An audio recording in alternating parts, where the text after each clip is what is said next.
Namaku Bagas. Usia 28 tahun, baru saja kembali ke kampung halaman setelah hampir 5 tahun merantau ke kota. Desa kecilku masih sama seperti dulu. Jalan tanah berdebu, sawah menguning, dan deretan pohon asem tua yang sejak dulu menjadi penanda jalan masuk ke kampung. Tapi ada satu yang berubah. Pohon asem doyong. Mereka menyebutnya begitu karena batangnya miring hampir roboh ke arah jalan, seperti hendak menjatuhkan diri kapan saja. Dulu pohon itu sekadar jadi tempat berteduh kalau pulang dari sawah.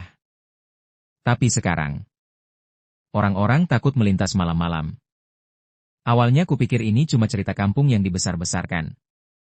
Tapi tak butuh waktu lama sampai aku sendiri menyaksikan sesuatu yang tak bisa kuterangkan dengan akal. Aku ingat malam pertama setelah aku pulang. Aku duduk di teras sambil ngopi, menikmati suara jangkrik dan desiran angin yang melewati sela-sela pohon asem doyong. Dari jauh, kulihat sekelebat bayangan putih melintas cepat, disusul suara seperti orang berbisik. Aku berdiri, menajamkan pandangan. Kosong. Hanya pohon asem doyong yang berdiri miring, seolah menatapku balik dalam diam. Paginya, aku tanya ke Simbah Wiryo, tetanggaku yang sudah sepuh. Embok, pohon asem doyong itu kok katanya angker, kenapa? Walah, le Bagas, enduk, pohon iku wisueng gegirisi. Wis ono sing endadak mati neng kono, ono sing kesurupan. Wis, yen bengi, ojo liwat kono. Kata Simbah, dulu pernah ada tabrak lari di dekat pohon itu. Korbannya meninggal di tempat, kepalanya pecah menghantam akar pohon asem doyong. Sejak saat itu, katanya, sering terdengar suara tangis minta tolong. Padahal jalan itu sepi.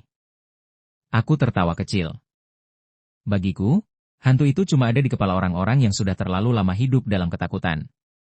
Tapi diam-diam, rasa penasaran itu mulai tumbuh. Setiap malam, aku sengaja duduk lebih lama di teras. Kupandangi pohon asem doyong itu dari jauh. Kadang aku merasa batang miringnya bergerak, seperti mengintai. Tapi aku selalu menenangkan diri, itu cuma angin, gas. Suatu malam, aku pulang agak larut dari rumah temanku, Bima. Jalannya gelap, hanya diterangi lampu senter HP. Saat melewati pohon asem doyong, kakiku otomatis melambat. Entah kenapa. Ada dorongan aneh untuk berhenti dan menatap batang tuanya yang retak-retak. Dan di sanalah, untuk pertama kalinya, aku mendengar suara itu. Pelan. Serak. Seperti perempuan menangis tertahan. Tolong. Aku membeku. Bulu kuduku meremang, keringat dingin membasahi punggung. Kuputar badan cepat-cepat, mencoba memastikan suara itu datang dari mana. Kosong. Hanya pohon asem doyong yang miring, diam seperti selalu. Aku lari terbirit-birit sampai rumah. Nafasku terengah-engah, tangan gemetar. Semalaman aku tak bisa tidur. Bayangan pohon asem doyong itu terus terbayang di pelupuk mata. Dan suara itu. Suara tangis minta tolong, yang terasa begitu dekat. Esoknya, aku nekat bertanya ke Bima. Bim, kamu pernah dengar suara nangis di dekat pohon asem doyong gak? Bima terdiam lama, matanya serius. Pernah. Banyak yang pernah. Tapi ya gitu, gas, yang denger biasanya gak lama bakal sakit. Jantungku berdegup kencang. Bagiku ini baru awal. Dan aku tak tahu apa yang menantiku nanti. Malam demi malam berlalu, tapi suara itu masih sering terngiang di telingaku. Kadang muncul saat aku sedang rebahan, kadang saat lewat di dekat pohon asem doyong. Pelan. Serak. Seperti perempuan yang kehabisan napas, terus merintih minta tolong. Aku mencoba mengabaikan, meyakinkan diri, itu cuma suara angin yang terjebak di seladahan. Tapi setiap kali ku dengar, rasanya ada yang menusuk dadaku, dingin dan tajam. Suatu sore, aku kembali duduk di teras. Menatap pohon asem doyong dari jauh sambil menyeruput kopi. Tiba-tiba, ada yang aneh. Kulihat seekor burung gagak hinggap di salah satu dahannya. Diam lama, kepalanya miring, menatap lurus ke arahku. Matanya hitam, kosong. Tapi entah kenapa, aku merasa seolah dia sedang mengawasiku. Tak lama kemudian, burung itu terbang, meninggalkan dahan pohon asem doyong yang kembali bergoyang, meski angin hampir tak terasa. Malamnya, aku bermimpi. Mimpi yang begitu nyata. Aku berjalan sendirian di jalan kampung. Langit kelabu, kabut tebal menyelimuti jalan. Di depanku, berdiri pohon asem doyong. Tapi kali ini batangnya jauh lebih miring, hampir rebah ke tanah. Tiba-tiba, dari balik kabut, muncul sosok perempuan. Rambutnya panjang menutupi wajah, bajunya compang-camping penuh lumpur. Dia berjalan tertatih mendekatiku. Suaranya lirih. Tolong. Aku mundur. Tapi kakinya tetap melangkah, terus mendekat. Dan ketika jarak kami hanya tinggal beberapa langkah, ia mendongak. Wajahnya hancur. Sebelah pipi sobek, darah masih menetes. Matanya putih melotot ke arahku. Aku terjatuh. Perempuan itu merangkak mendekat, tangannya terulur, kuku panjangnya penuh tanah. Tolong. Kembalikan. Suara itu seperti gaung di telingaku. Aku menjerit. Dan tepat sebelum tangannya menyentuhku, aku terbangun. Nafasku sesak, tubuh basah oleh keringat sejak malam itu, mimpiku tak pernah tenang lagi. Selalu ada pohon asem doyong, selalu ada perempuan itu. Kadang ia hanya menangis, kadang ia berbisik kata-kata yang tak kupahami. Tapi setiap kali bangun, aku merasa tubuhku semakin lelah, seolah ada beban tak terlihat yang menggerogoti tenagaku. Beberapa hari kemudian, aku memberanikan diri bertanya lebih dalam ke Bima. Kami duduk di pos ronda, ditemani suara jangkrik dan lampu temaram. Bim, siapa sebenarnya perempuan yang sering muncul di mimpi orang-orang? Yang di pohon asem doyong itu? Bima diam lama. Tatapannya menunduk. Kamu yakin mau tahu, Gas? Ceritanya nggak enak. Iya. Ceritain aja. Dulu, sekitar 10 tahun lalu, ada perempuan muda, orang luar desa. Katanya habis kerja di kota, mau pulang ke kampungnya naik motor. Malam-malam dia lewat jalan situ. Gak ada yang tahu pasti gimana, tapi dia ditabrak orang mabuk yang bawa mobil pick-up. Mayatnya baru ketemu paginya, Gas, katanya kepalanya pecah kena akar pohon asem doyong. Mukanya nggak bisa dikenali. Sejak itu, sering ada yang ngelihat perempuan mirip kayak yang kamu ceritain. Aku menggigit bibir. Dadaku terasa berat mendengar ceritanya. Terus, yang nabrak itu gimana, Bim? Gak pernah ketemu. Sampai sekarang masih misteri. Aku menarik napas panjang. Dalam hati, mulai tumbuh rasa bersalah, entah kenapa. Padahal aku tak pernah kenal perempuan itu. Tapi tiap kali wajahnya muncul di mimpi, seolah ia meminta sesuatu dariku. Bukan sekadar menakut-nakuti. Malam berikutnya, aku memberanikan diri mendekati pohon asem doyong. Kupikir, kalau kulihat lebih dekat, mungkin perasaanku akan lebih tenang. Lampu jalan hanya sampai sebelum belokan, jadi sisanya gelap gulita. Aku menyalakan senter HP. Suara malam begitu sunyi. Hanya sesekali terdengar suara jangkrik. Batang pohon itu menjulang miring, kulitnya retak-retak, akar besarnya menyembul dari tanah. Kulihat bekas tambalan semen di bagian batang, sepertinya dulu pernah disiram karena mulai rapuh. Dan di situ, entah bagaimana, aku merasakan ada yang menatapku balik dari kegelapan di balik dahan. Tiba-tiba, angin bertiup kencang, dedaunan kering beterbangan. Aku mundur selangkah. Jantungku berdegup kencang. Siapa? Bisikku lirih, entah pada siapa. Tak ada jawaban. Hanya desiran angin yang menyeret bau tanah basah. Malam itu, lagi-lagi aku bermimpi.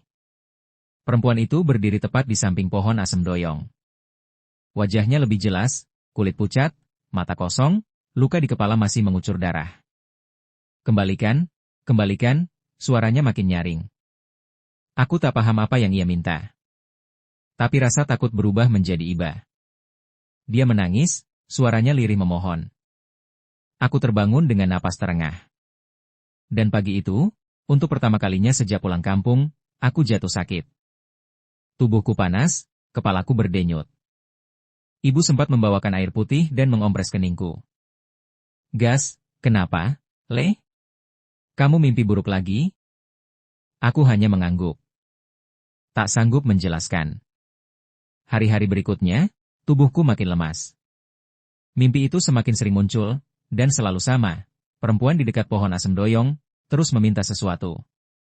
Kadang ia tampak semakin putus asa. Suaranya parau, tangannya menggapai-gapai. Aku merasa seperti ada hutang yang tak ku mengerti, dan ia takkan berhenti sebelum aku mengerti. Tetangga mulai melihat perubahanku. Kata mereka, wajahku pucat, mataku sayu seperti orang habis begadang berhari-hari. Bima menasehati agar aku tidak terlalu dekat lagi dengan pohon asem doyong. Gas, aku nggak enak bilang, tapi kamu kayaknya udah kena. Kamu harus hati-hati. Aku hanya diam. Dalam hati, aku tahu sudah terlambat. Perempuan itu sudah menempel dalam mimpiku. Dan setiap malam, ia semakin dekat. Sejak malam pertama aku mendengar tangis itu, hidupku tak pernah lagi sama. Dan sejak aku tahu kisah perempuan yang tewas di bawah pohon asem doyong, tidurku jadi lautan mimpi buruk yang tak berujung. Hampir setiap malam, sosok itu muncul, semakin dekat, semakin jelas, dan semakin menyeramkan. Aku merasa tubuhku semakin lemas, tapi rasa penasaran menumbuhkan keberanian aneh dalam diriku. Aku pikir, kalau berani menatap langsung pohon asem doyong malam-malam, mungkin semuanya akan selesai. Atau setidaknya, aku bisa tahu apa sebenarnya yang dia inginkan. Malam itu, aku keluar rumah diam-diam. Hanya berbekal senter HP dan segumpal tekad yang rapuh. Langkahku pelan, udara dingin menusuk kulit. Desa begitu sunyi, bahkan jangkrik pun terasa jarang bersuara. Jalanan tanah itu hanya diterangi cahaya bulan separuh. Dan di ujung sana, batang besar pohon asem doyong berdiri miring, seperti raksasa renta yang menunduk memperhatikanku. Jantungku berdetak cepat. Setiap langkah mendekat, semakin kurasakan hawa aneh, dingin, berat, dan sunyi yang memekakan telinga. Saat jarakku tinggal beberapa meter, aku berhenti. Siapa kamu? Bisikku. Apa yang kamu mau dariku? Tak ada suara. Hanya ranting yang bergerak pelan, seperti melambai. Aku menyalakan senter, menyorot batang pohon yang penuh retakan. Kulihat noda hitam mengering di salah satu akarnya. Entah itu lumut, tanah basah, atau bekas darah. Tanganku gemetar. Tiba-tiba, angin bertiup kencang, dedaunannya bergemerisi keras. Dan di antara suara angin, ku dengar bisikan parau. Kembalikan, kembalikan, senterku meredup. Layarnya berkedip, dan untuk sepersekian detik, aku melihatnya. Sosok perempuan itu berdiri di balik batang miring. Rambut panjang menutupi sebagian wajahnya, bajunya robek, kotor oleh tanah dan darah. Kepala sebelah kanan pecah terbuka, dagingnya koyak. Matanya kosong, namun tajam mengarah padaku. Aku mundur. Tubuhku kaku. Nafasku berat. Tiba-tiba, ia melangkah maju. Suara kakinya seperti menyeret di tanah. Tangannya terulur, kuku panjang hitam teracung. Kembalikan. Aku memalingkan muka, menahan teriakan yang hampir pecah dari kerongkongan. Saat ku toleh lagi, dia sudah lenyap. Hanya ada pohon asem doyong, berdiri diam, dengan bayangan yang bergoyang pelan. Aku lari sekuat tenaga. Nafasku terengah, dada seperti mau meledak. Sesampainya di rumah, aku rebah di lantai, keringat membasahi seluruh tubuh. Ibu keluar kamar, panik melihatku. Bagas. Le, kenapa, nak? Aku tak sanggup menjawab. Mataku basah, bibirku hanya mampu bergetar. Malam itu aku demam tinggi. Dalam panas yang membakar, aku melihat sosoknya lagi. Lebih dekat. Lebih jelas. Dia menangis, darah segar menetes di pipi hancurnya. Kembalikan, kembalikan, nyawaku. Aku terbangun sambil teriak. Tubuhku gemetar hebat. Napasku ngos-ngosan. Besoknya, Bima datang ke rumah. Ia memandangku lama, ekspresinya serius. Gas, kamu harus stop. Jangan dekati pohon itu lagi.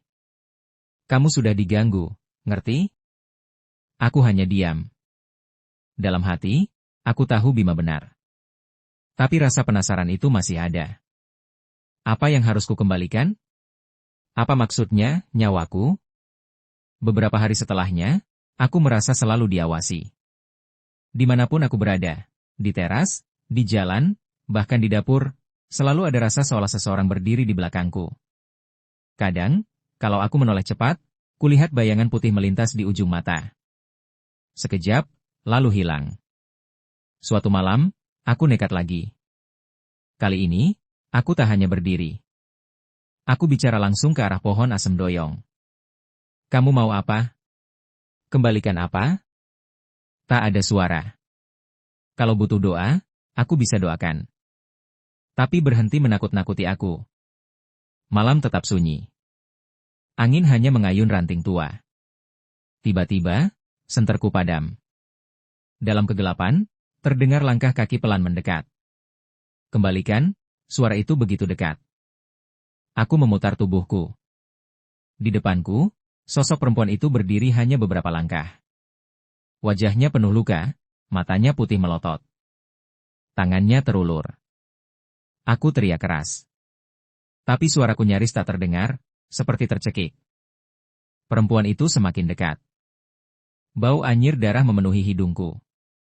Kembalikan, kembalikan, nyawaku. Tiba-tiba, sosoknya menghilang. Tapi pundakku terasa berat, seperti ada yang menempel. Aku berlari pulang. Tapi setiap langkahku terasa berat, napasku semakin sesak. Malam itu, aku kembali mimpi buruk. Aku berdiri di jalan tanah, di hadapanku pohon asem doyong rebah patah. Dari bawah batangnya, kulihat tangan-tangan kotor keluar meraihku. Kembalikan, kembalikan, kau, milikku, tangan itu menarik kakiku. Aku jatuh, tubuhku diseret mendekat ke batang pohon. Aku teriak. Tapi suaraku tak pernah keluar. Aku terbangun dengan badan basah kuyup oleh keringat. Kepalaku pening, tenggorokan kering. Di sudut kamar, kulihat sekilas sosok perempuan itu berdiri, menatapku. Aku berkedip, dan dia lenyap. Hari demi hari, tubuhku makin melemah. Demam naik turun, tidur tak pernah tenang. Tetangga bilang aku berubah. Mataku cekung, tubuhku kurus. Bima bilang, kalau terus begini, aku bisa kena penunggu selamanya. Gas, tolong hentikan. Jangan ke sana lagi. Jangan panggil dia lagi. Tapi entah kenapa, ada suara di dalam hatiku yang mendorongku kembali. Suara kecil yang bilang, kau harus tahu.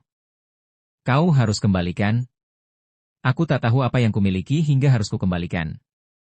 Tapi perempuan itu takkan berhenti, sampai aku menemukannya. Tubuhku kian rapuh. Tidur tak pernah nyenyak, dan kalau tertidur, selalu sama, mimpi pohon asem doyong, perempuan bersimbah darah, tangan-tangan hitam yang meraih kakiku. Dan siang hari pun, sosok itu tak mau pergi. Kadang saat aku duduk di teras, kulihat ia berdiri di balik batang miring pohon asem doyong, menatapku lama. Kadang ia berdiri di sudut rumah, dia mematung. Dan kalau malam, ia semakin dekat, sampai kurasa napasnya dingin di tengkuku. Suatu sore, saat aku hendak mandi, aku menoleh ke cermin. Dan untuk sesaat, aku lihat wajahnya muncul di belakangku. Wajah pucat, darah mengalir dari retakan kepalanya. Matanya putih, kosong. Aku terlonjak. Napasku memburu. Kubasuh muka berulang-ulang, berharap bayangan itu hanyalah halusinasi. Tapi ketika kuangkat kepala, kulihat ia masih di sana. Hanya sekejap, sebelum lenyap lagi. Ibu mulai cemas. Tubuhku kurus, wajahku pucat seperti orang kehabisan darah. Bahkan Bima, yang biasanya bicara tegas, kini lebih banyak dia menatapku. Gas, kamu gak kuat begini terus. Aku takut kamu kenapa-kenapa. Aku hanya menunduk. Bagaimana aku menjelaskan bahwa aku juga tak tahu caranya berhenti? Malam itu, terjadi hal yang tak pernah kuduga. Aku tertidur di ruang tamu. Tiba-tiba tubuhku kaku, mulutku menggumam pelan. Ibu bilang suaraku berubah jadi parau, berat, seperti bukan suaraku sendiri. Kembalikan, nyawaku, kembalikan, ibu panik, memanggil Bima dan beberapa tetangga. Mereka membacakan ayat-ayat doa, memercikan air wudhu ke wajahku. Pelan-pelan, aku siuman. Keringat membanjiri tubuhku, nafasku sesak, dada berdebar keras. Kulihat ibu menangis di sampingku. Bima menatapku, matanya merah. Gas, kamu kerasukan barusan.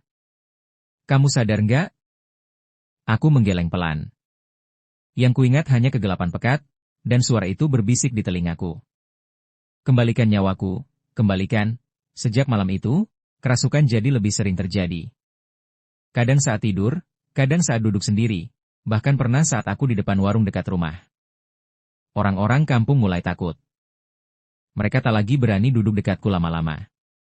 Anak-anak kecil menolak lewat depan rumahku kalau malam Bima membujukku untuk pindah rumah sementara. Gas, sementara ke rumahku dulu. Biar jauh dari pohon asem doyong itu. Tapi anehnya, meski jauh dari pohon itu, sosoknya tetap mengikutiku. Malam pertama di rumah Bima, aku terbangun pukul 2 dini hari. Dan kulihat sosok perempuan itu berdiri di sudut ruangan. Rambut panjangnya menutupi wajah, tangannya terulur, suaranya lirih.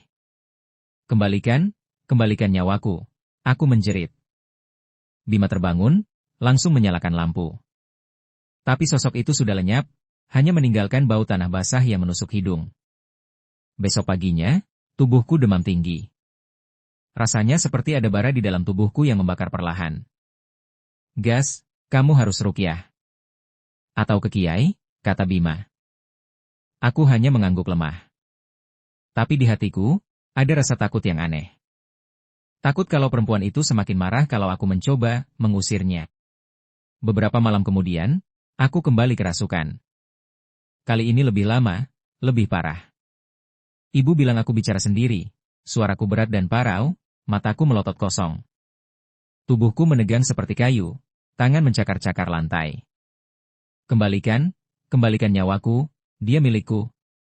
Bagas milikku. Saat aku sadar, tangan dan kukuku penuh luka. Dadaku perih, tenggorokan kering seperti habis menjerit seharian. Tangisan ibu terdengar lirih di sampingku. Le, kalau kamu ada salah, ngaku, nak. Supaya dia pergi, aku hanya bisa menangis.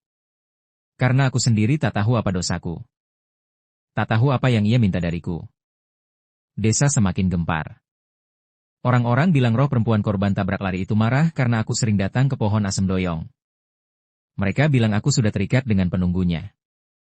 Dan sekarang, ia menganggapku miliknya. Tubuhku makin melemah. Jalan beberapa langkah saja membuat napasku sesak. Makan apapun rasanya pahit. Tapi dalam hati, rasa penasaran itu masih ada. Apa sebenarnya yang harus kukembalikan? Suatu malam, dalam mimpi, sosok perempuan itu berdiri sangat dekat. Tangannya meraih pundakku, suaranya serak, penuh luka. Kembalikan, nyawaku, atau kau yang kuambil. Aku menjerit, tapi tubuhku tak bisa bergerak. Dan saat ia menoleh, kulihat wajahnya utuh, cantik, muda, tapi pecah di satu sisi, darah menetes tak henti. Aku, mati, kau, hidup, kembalikan. Aku terbangun dengan tubuh basah kuyup oleh keringat. Jantungku berdetak cepat. Dan entah bagaimana, kata-kata terakhirnya terngiang terus, kau, hidup, kembalikan. Sejak malam itu, aku makin yakin, perempuan itu tidak hanya ingin menakutiku. Dia menginginkan sesuatu, mungkin memang nyawaku. Atau, ada rahasia lain yang belum kutahu.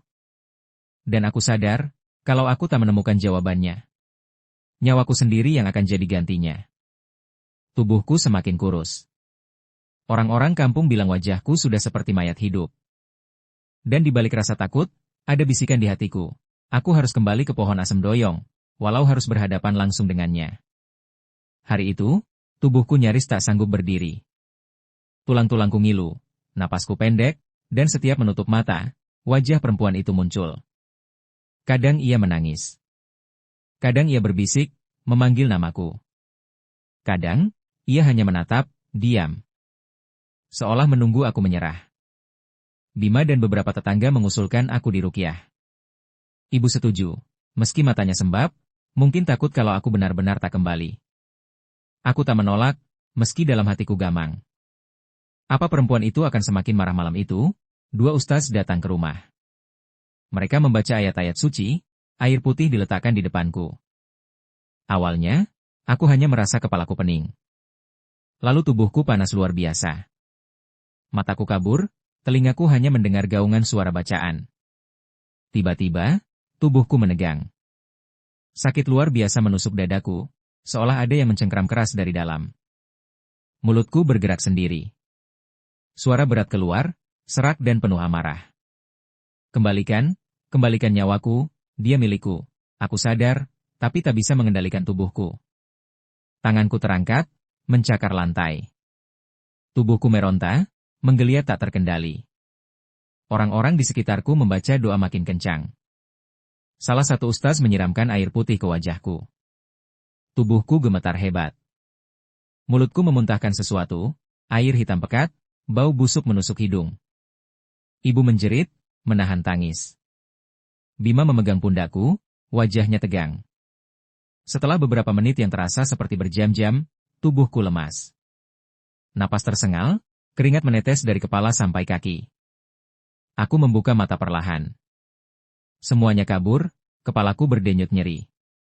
Bagas, kau sadar? Suara ustaz pelan. Aku mengangguk. Tapi di sudut pandangku, kulihat sekilas sosok perempuan itu masih berdiri, jauh di dekat pintu. Wajahnya lebih marah, matanya menyala putih. Malam itu, aku demam tinggi. Tubuhku menggigil, keringat dingin membanjiri kasur. Dan dalam setengah sadar, kudengar ia berbisik lagi. Takkan selesai, sampai nyawaku kembali. Paginya, aku memaksakan diri berjalan menuju pohon asem doyong. Tubuhku lemas, langkahku goyah, tapi ada rasa yang mendorongku. Mungkin ini gila. Tapi hanya itu yang bisa kulakukan. Saat tiba di hadapan pohon asem doyong, aku berdiri terhuyung. Batangnya miring, kulitnya retak, dahan tuanya diam dalam senyap. Apa yang kau mau? Bisikku lirih. Aku tak punya apa-apa untuk dikembalikan, angin berhembus. Dan dalam desau daun kering, kudengar suaranya lagi. Nyawaku, kau yang ambil, kembalikan, tubuhku mendadak berat. Kepalaku pusing, pandanganku gelap. Tiba-tiba, semua gelap gulita. Saat kubuka mata, aku sudah terbaring di tanah. Orang-orang berkerumun, wajah mereka panik. Bima mengguncang bahuku. Gas! Gas! Kamu kenapa? Aku tak bisa menjawab. Tubuhku tak sanggup digerakkan. Dadaku sesak, dunia berputar. Seseorang berkata, aku pingsan cukup lama. Dan selama pingsan, aku bicara sendiri, memanggil nama perempuan yang tak pernah ku kenal. Mawar. Mawar, nyawamu, maafkan aku tak tahu siapa Mawar. Mungkin itu nama korban tabrak lari itu. Atau entah, hanya bisikan di kepalaku. Sejak hari itu, tubuhku makin parah. Panas tak pernah turun. Kadang menggigil hebat, kadang mendadak sulit bernapas. Makan apapun, selalu muntah. Wajahku semakin pucat, mataku cekung seperti mayat yang berjalan. Orang kampung bilang aku sudah kena.